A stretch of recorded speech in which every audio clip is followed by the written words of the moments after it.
Hello and welcome.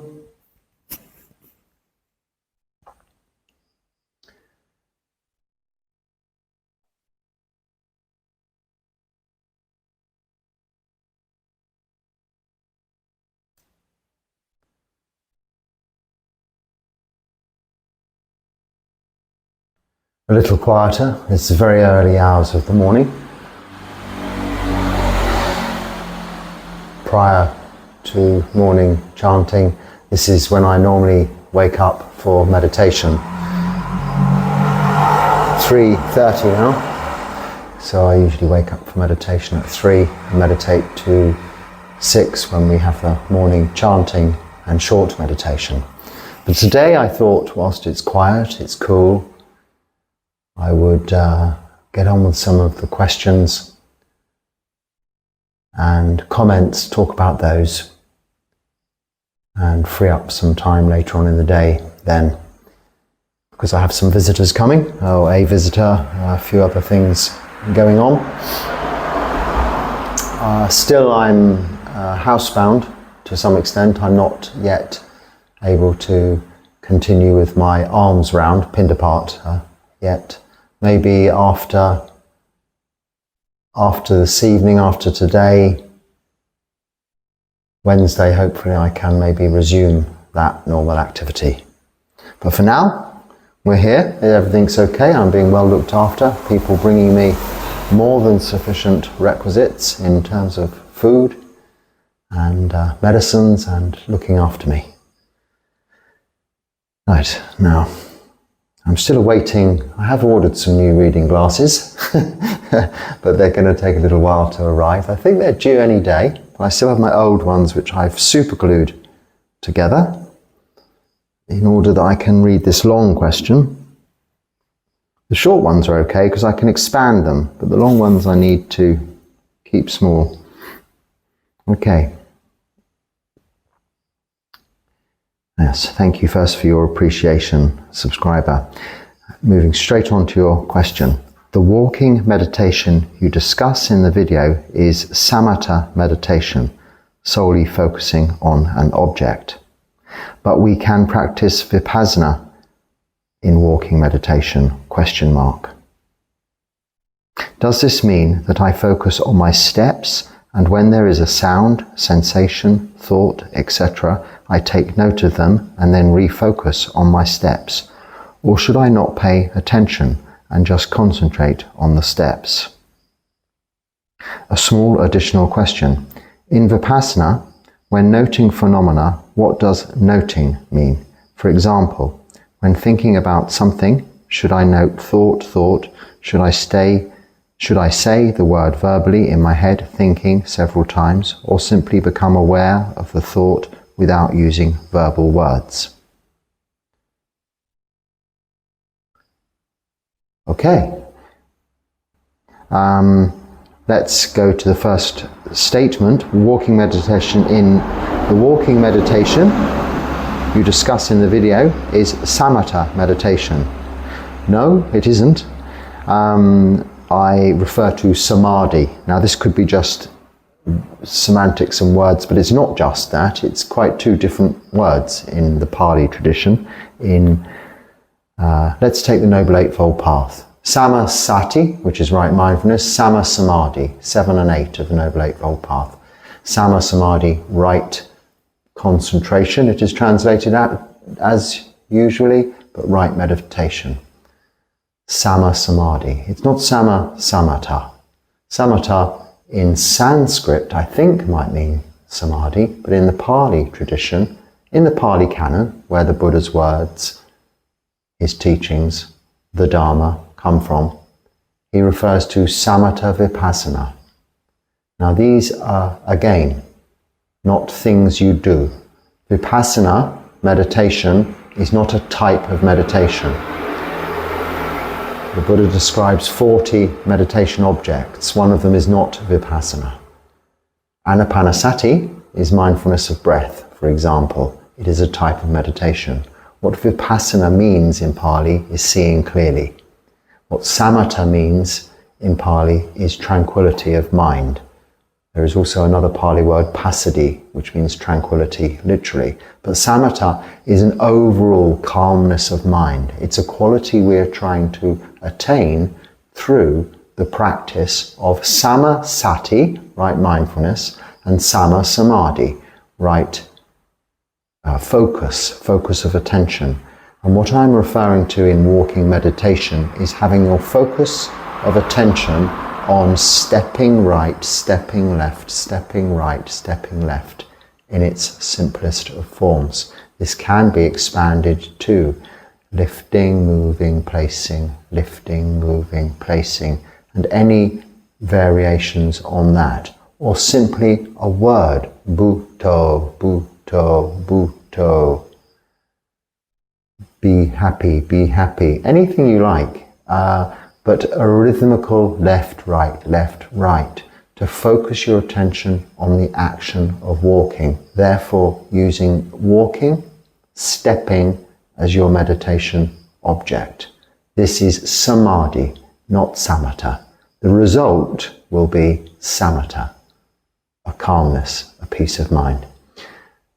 From this practice, we also develop the quality of a vipassana, which means seeing clearly. So that is what I'm talking about. What you should be doing in this meditation, well, there's no such thing as should. What you can be doing in this kind of meditation, rather than thinking about other things, between where you set off from the beginning to the end of the path, at the beginning you make the determination just to have your focus of attention, your conscious awareness on the stepping right, stepping left, stepping right, stepping left. If at the end of the path, when you stop, you may say to yourself, turning, you ask yourself, was I thinking about anything else? If you were, you just reaffirm the determination on your way back to the starting point to just be thinking, stepping right, stepping left, stepping right. Other thoughts sort of come along, then back to stepping right, stepping left. As in with Anapanasati, bringing your conscious awareness, your attention back to the breath. Now, when you go into the next paragraph, what you're referring to here is noting. This is an entirely different practice, a tradition. Again, not called vipassana. In some traditions, they may use this term as a catchy term that's caught on, a name for a course or a style, but it isn't. The word means seeing clearly. And even an absolute, let me say, the main teacher of this noting tradition these days that I know of, he doesn't call it vipassana, he calls it his Mahasi Sayadaw, or his teacher, Ajahn, or what do they call them in that tradition, Sayadaw Tong or something, you know, his practice of noting, say, like you were referring to thinking, thoughts. This isn't what I refer to. I don't talk about. This isn't my practice. Although sometimes it is necessary to maybe use noting to try and help settle and calm the mind. In a way, and here's Balala. As soon as I start talking on recording, she comes along. Hello, good morning. This is a different practice, so it's not really what I'm referring to. So when you're asking about should I note thought, should I note this and that, I'm not really sure. I think my understanding of that is if you're noting thinking, if you say thought, that's a little bit too broader. You should say not, it's disliking or liking.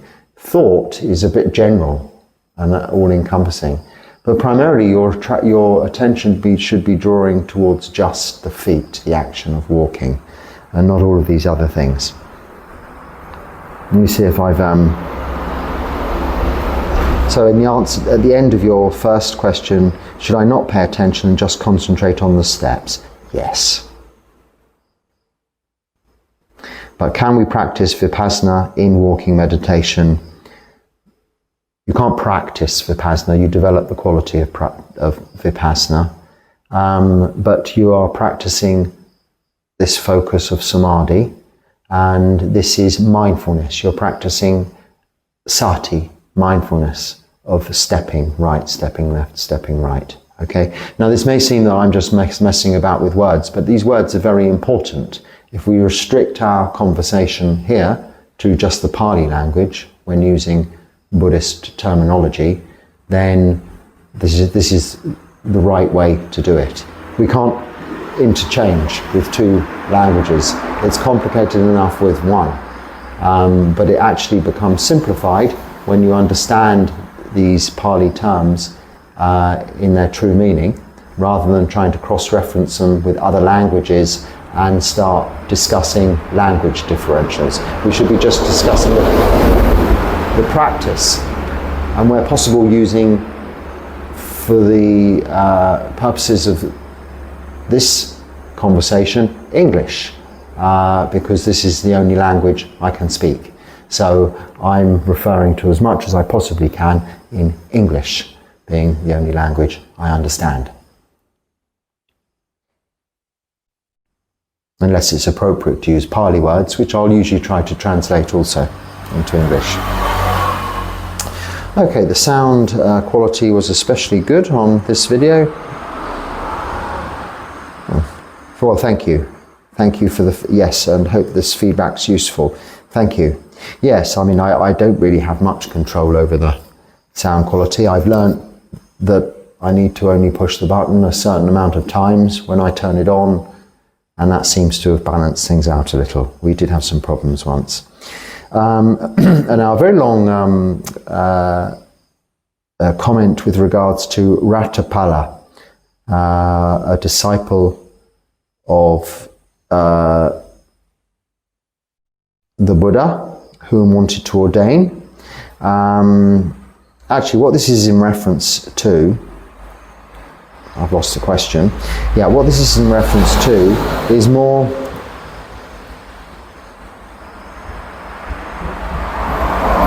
this is really the question, could it be that myself and other lay people find it difficult to grasp the decision and essence of the monastic life because of our attachments to the material world? But you're also referring to, it is often considered that people may renounce the material world and worldly life to go into monastic life because of some disaster, something dreadful that's happened to them, or some big problem they have, some maybe addiction or something like that. Yes, and I think that often can be the case. But if you're looking to ordain, you will need to be free for many years of any of these mental health conditions or any physical addictions or any problems of that nature, and you need to also be free from death. Death. We're never free from that. Debt. Free from debt. And often debt is the main cause of a lot of people's anxiety, suffering, and disastrous situations in their lives. So actually, renunciation or becoming a monk or a nun is by no means an escape. Firstly, all your problems have to be sorted out before you're allowed to ordain into a reputable Sangha, because these are the questions and the requirements at ordination that are asked of you. Now, you could go and live in a monastery, on a permanent retreat if you like, but this is running away. The Buddha taught us we must face up to our problems, we must deal with them, understand them for what they are. Noting in that case, yes, we don't like this situation, but it is what it is. It's just that. And when it's just that, we see it as just that. We deal with it. If we can't deal with it, we have to accept it. It is suffering, which is what the Buddha taught. There is suffering, a cause of suffering, which is desire not to have the circumstances as they are in these situations, and the end of suffering, which is to see that desire clearly, we call vipassana, and therefore know it is just that, suffering because we don't like the situation, we have aversion towards the situation. When we just see it in those literal and clear terms, seeing clearly, vipassana, we then develop this more equanimity towards it, even calmness, tranquility of mind, samatha. This is why in the Pali canon, vipassana, samatha are paired. You don't hear really either of those two words mentioned on their own. In the suttas, it's samatha vipassana. So, what was the question? Yes, in terms of the Ratapala Sutta, he was unable to ordain because he had responsibilities towards his parents. We have to have permission from our parents. Even at my age, when I ordained in my 40s, yes, in my 40s, I still had to have permission from both my parents as they were alive, written permission to ordain. It is a requirement of ordination. Not necessarily written, maybe, I think, these days, but I asked them formally. Can't remember now whether it was in writing or not. But, I certainly had the permission. You have to. And as I said, be free from debt and free from any health conditions, either physical or mental, and free for some years of any addictions. Because places of this practice, monasteries, where other monks or nuns live, are places of practice. They're not care homes, they're not hospitals, they're not mental health organizations, places for recovery. There are some of that nature, I understand, throughout the world, but this is not the traditional tradition. The Buddha put in these rules in place in order that monks and nuns could be just that, monks and nuns, not recovering this, recovering that. Even recovering alcoholics or recovering drug addicts after, say, 5 years of being clean, and they enter a monastery, become a monk or a nun, they're no longer that recovering alcoholic, that recovering drug addict. They are a bhikkhu or a bhikkhuni. They are no longer an ex-bank manager, an ex-engineer, an ex-doctor, any more than they are a recovering this or that. They are a bhikkhu or a bhikkhuni. They are in, to use a rather silly, a different kind of phrase, they're kind of born again, yes? It's a new life. You are a bhikkhu. You start afresh. You take dependence on your preceptor, your upajjhaya, your ordaining monk, your teacher, and he also takes dependence on you. We have this interdependent relationship that you will support the Sangha will support you. And by this means, you're afforded the best opportunity to practice uninterrupted. I'm having to readjust this situation still because of my prevailing condition. Normally I'm not moving around during talking, so forgive me for that.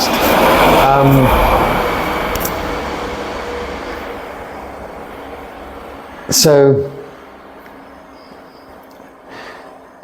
you referred to the Ratapala Sutta. I'm not really quite sure because I've missed half the question here, how that part of the question relates to the Ratapala Sutta, but he really wanted to become ordained, And now I've forgotten the context in which you were asking the question, but I think I might have covered it.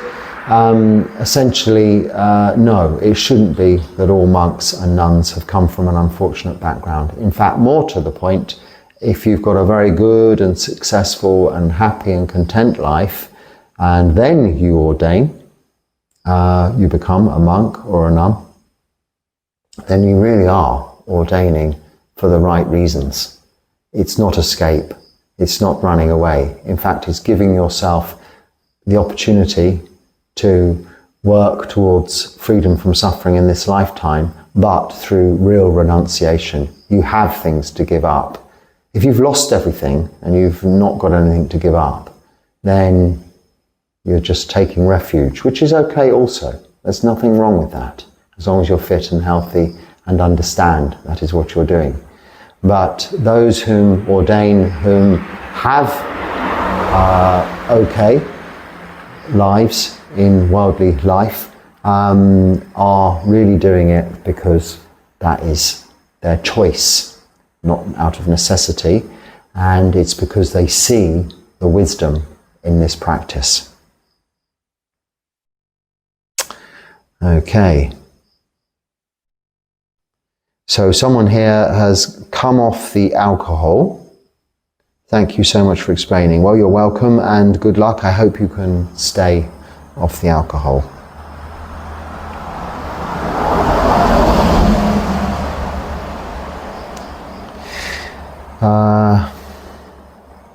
I wake every morning. I wake early and am inundated with worry, fear every morning. I chant myself back off to sleep, but it returns the next early morning. Okay, so you're having interrupted sleep, basically through worry and anxiety. Worry and anxiety are all parts of worldly life and parts of anyone's lives, and we can sum up as suffering. And this entire practice is around eradicating this suffering, slowly but surely, in little steps. And we can break it down into restlessness and worry, which is what you're experiencing here, which is also one of the hindrances in meditation. Now, this is usually attributed to things that have either happened in the past or things that you're expecting to happen in the future. So this is easier said than done, but if you really think about it, it isn't that hard. Forget about the past, it's happened, nothing you can do about it, and have absolutely no expectations about the future. The future may not happen. That's it. No more restlessness, no more worry, no more thinking about the past, no more worrying about the future. Now, the way we really establish this is to practice meditation. And the only way we can practice meditation is if we're keeping the 5 precepts. So keep sila, the 5 precepts. Practice samadhi. Sit for an hour in the morning when you're waking early through this worry and restlessness and anxiety. Get up. Don't try and go back to sleep by chanting. Get up, maybe do a little chanting to calm the mind, but then sit in meditation until it's time to really get up properly and go about your daily activities. The meditation will be more restorative than restless sleep anyway, so you won't lose out on rest. Your mind will be better prepared for the day ahead, and then things will go more smoothly and there'll be less things to worry about. But if you can identify the cause of anxiety and eradicate that, this is often the best way forward. Oh, another long one. Back to the super glued glasses.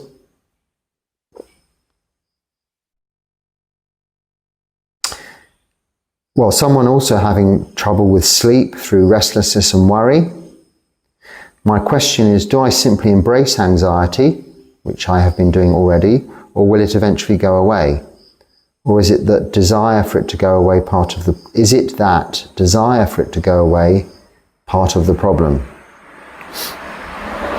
Well, yes, desire not to have something that you have is part of the problem. It is the cause of suffering. But maybe what I've just said covers what you're asking here. It's affecting your sleep. I have also spoken just very recently about sleep issues. And if you find whatever on this channel, how to sleep, I think that'll lead you eventually to the long form video where I talk about it in more detail. Also the videos anxiety, which is often linked with depression.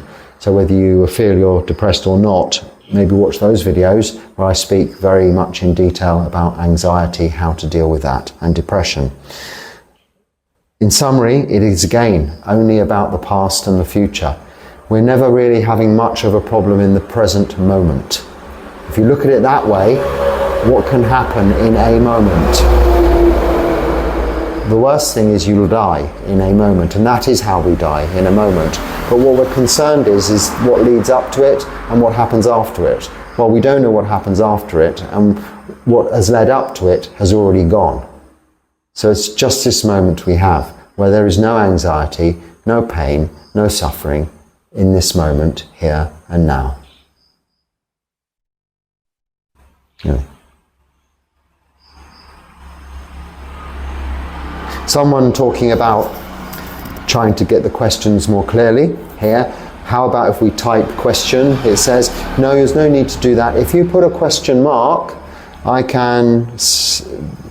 YouTube can select questions only, if that became necessary. At the moment, it isn't necessary. I read through all of the comments anyway and find the questions. What I was referring to was there's no need to, you can email me with long theses and theories and all of this stuff. And if you wish to put those in comments, that's also okay.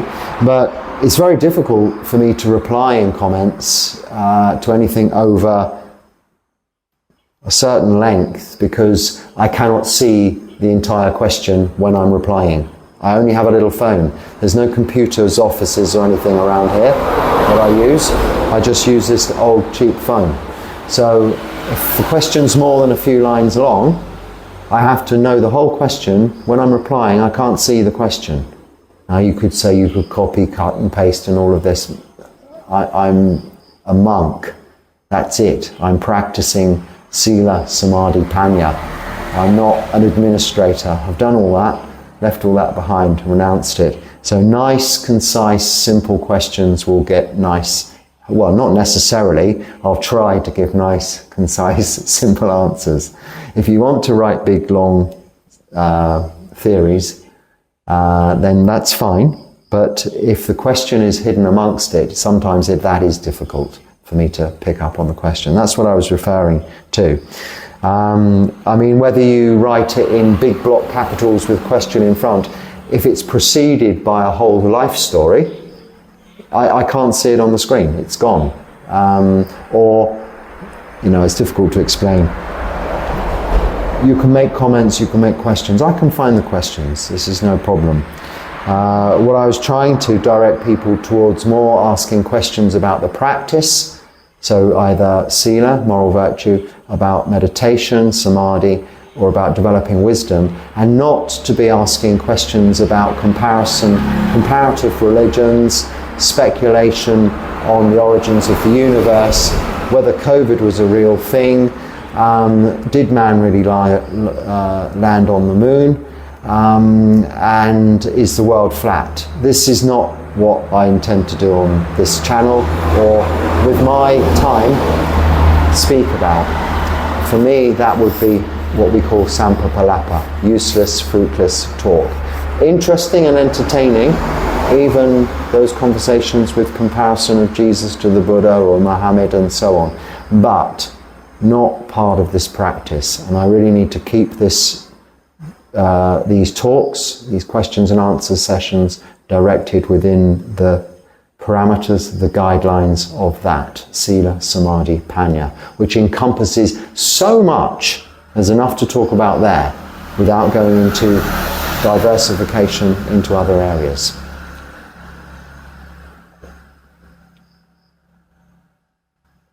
Do you have any recommendations? Well, here we go, Balala, we need to look at this properly, don't we? Long one again, you see.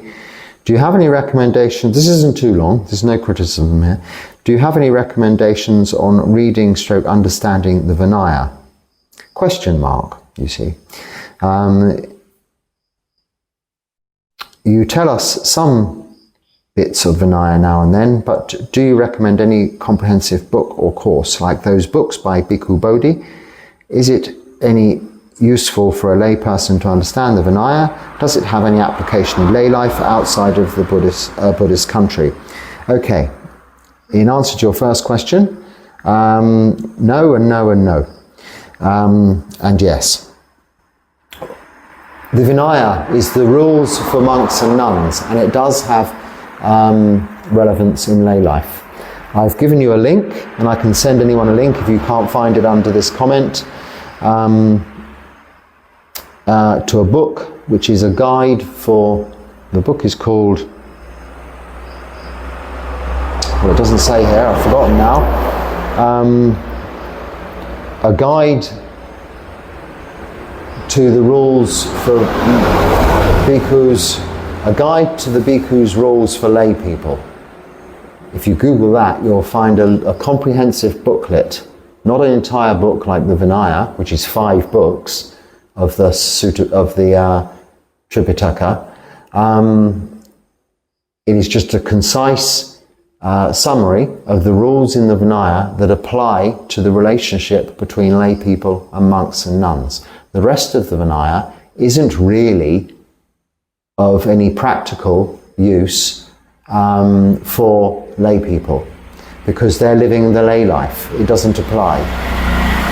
That's not to say it isn't interesting. If you want to go to a theological library and dig the collection out and read it out of interest, fair enough.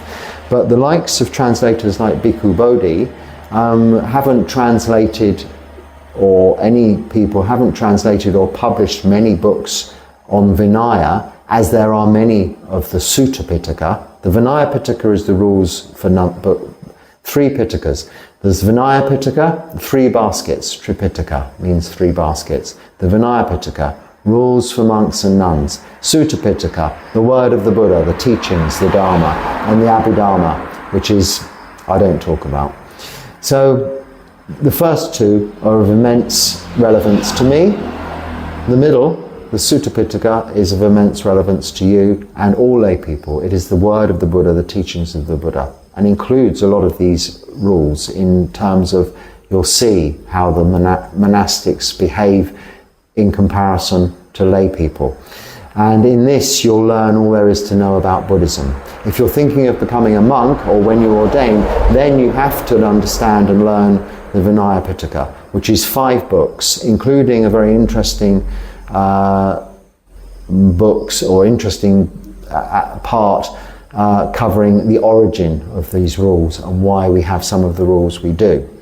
But primarily it is the Patimokkha, the 227 Bhikkhu rules. You can Google Patimokkha, P-A-T-I-M-O-K-A,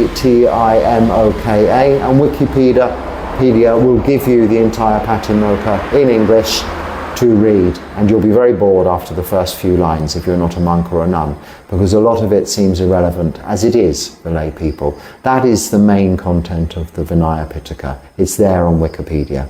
But as for books that I recommend, the only book I'd recommend that is useful is that I've sent you a link for, which is a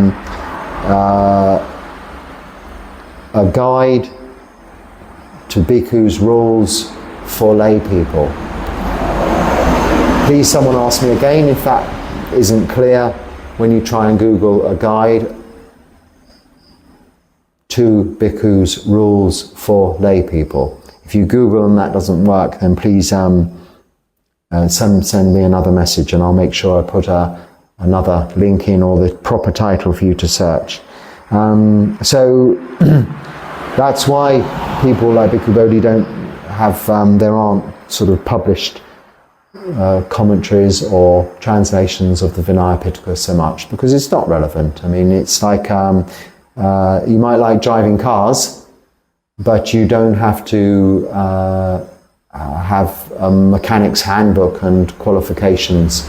It's useful to have some knowledge of how cars work, but you don't need to be able to strip it down and put it back together again in its entirety. So it's for the monks and nuns, really.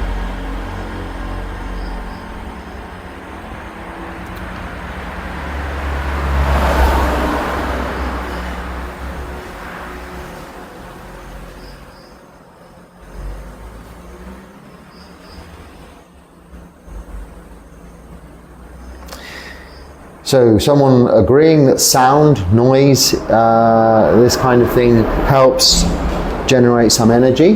Virya is a Pali word for energy during meditation, and eradicates sloth and torpor, tiredness. It is in a way, yes, but also one could consider that as a distraction if you don't really bring it into your conscious awareness as something that's happening in the present moment. And therefore maybe noting in this point, in this situation, hearing. Like car went by, hearing. Not, oh, a car went by, it was a car with its lights on because it's dark, and a story, but sound, hearing, sound, enough. Back to the breath, like this, yes. But then your question is, however, when you're having a conversation, when you're talking, irritability arises. Well, irritability, when there's noise, and distraction, and it's hard to hear. Well, irritability is disliking, it's a kind of ill will, a form of hatred from the core defilements, the root causes of suffering, which are greed, so a lot of wanting, hatred, a lot of not wanting, and delusion, a lot of confusion, these three core things. Irritability comes from hatred, the second there. And irritability, yes, I mean, we all, if I'm talking to people that come in here, in the busy part of the rush hour of the day, as you can hear, you have a microphone, like only this distance from my mouth. But when I'm talking to someone sitting over there, I find it difficult to hear them. And you do, a little irritability will arise. This is only natural, it's only normal. We're human. Don't be cruel, be kind to yourself. And just say, you're feeling, in your mind, feeling a little irritable. The way around this is wait until it's quieter. Here, what I do is I stop, wait for the gap in the noise, and ask them to repeat again. Quite quickly, they get used to this. I get used to this. Stopping, pausing for thought when the noise is there. If it's a continuous noise, then you need to try and save the conversation for a later time. No point struggling. It can only go wrong, can't it, if things are misheard, if it's an important conversation.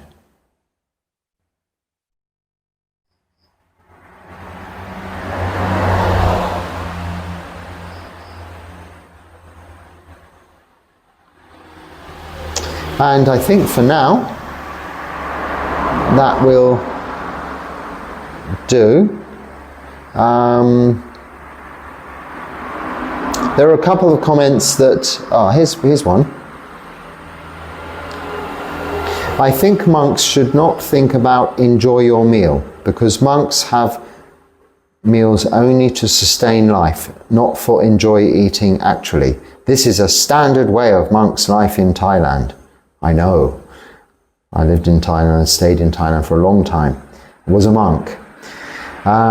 So thank you for the reprimand. I think because I titled a video regarding food, maybe delicious food or nice food, we reflect on the four requisites. Pati Sankar Yoni So Pindapatam Pati Sevami, which is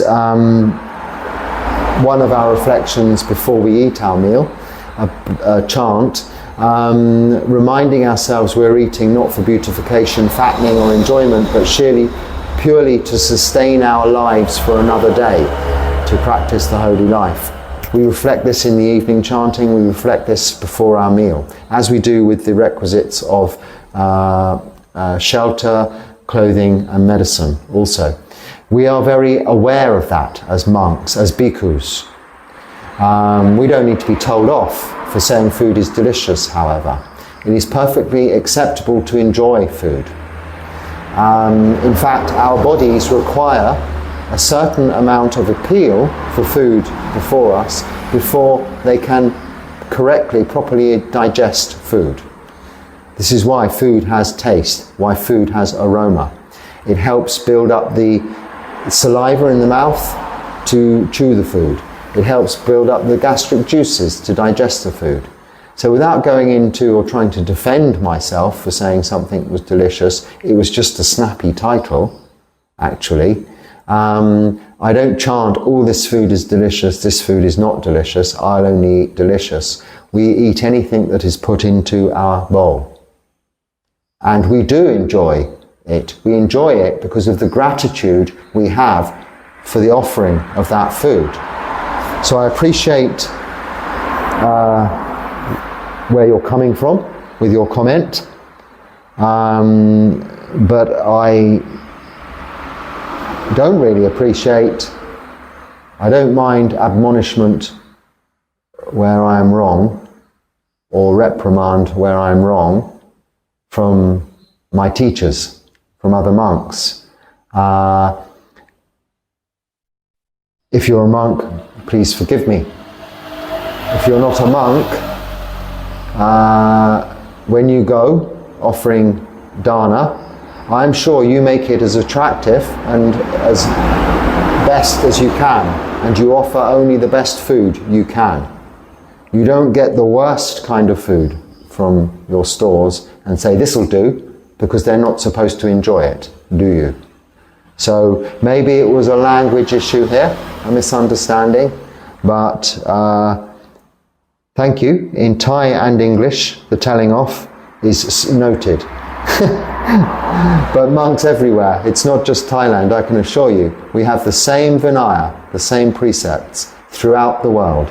Now there are discrepancies also, especially also in Thailand, whereby there are monks who are doing things that maybe other monks are not doing. But the Vinaya, the rules we should be adhering to, are the same, whichever country you're in, if you're a bhikkhu. We have the same 227 rules. We have the same reflections, those chants, and we have the same Vinaya Pitaka, Sutta Pitaka, that we are learning from the word, directly the word of the Buddha. Thailand, Sri Lanka, England, America, France, Portugal, Burma, Myanmar, anywhere, it's the same.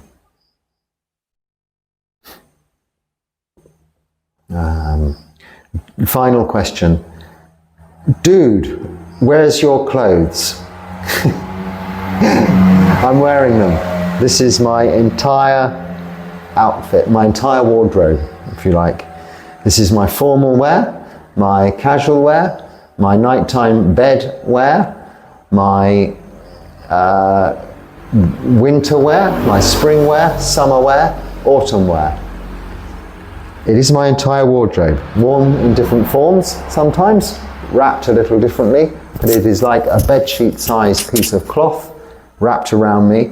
Underneath I have what is often referred to as a sarong or a sabong, but a lower robe, a skirt, and a belt to hold that on, and that is what monks and nuns wear.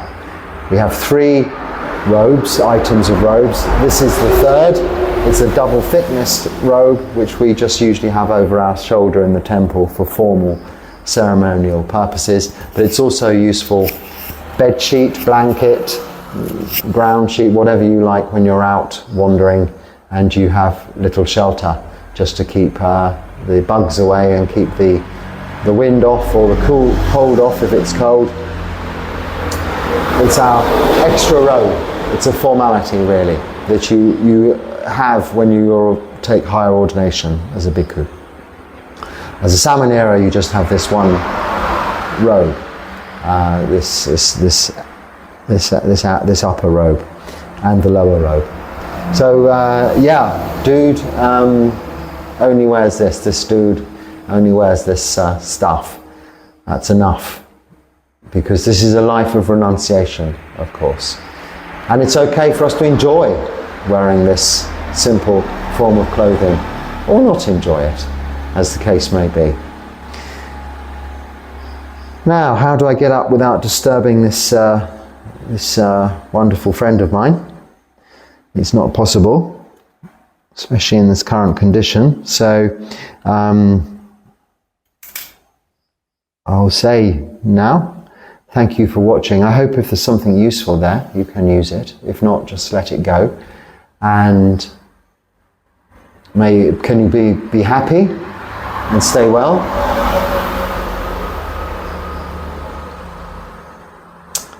Yes, and many blessings with metta. Now it will be nearly time, I think, for morning chanting. Not quite a long way off yet, so I can continue with some meditation, maybe have a cup of coffee. Until next time, thank you. Oh, well, I'm very sorry to disturb you.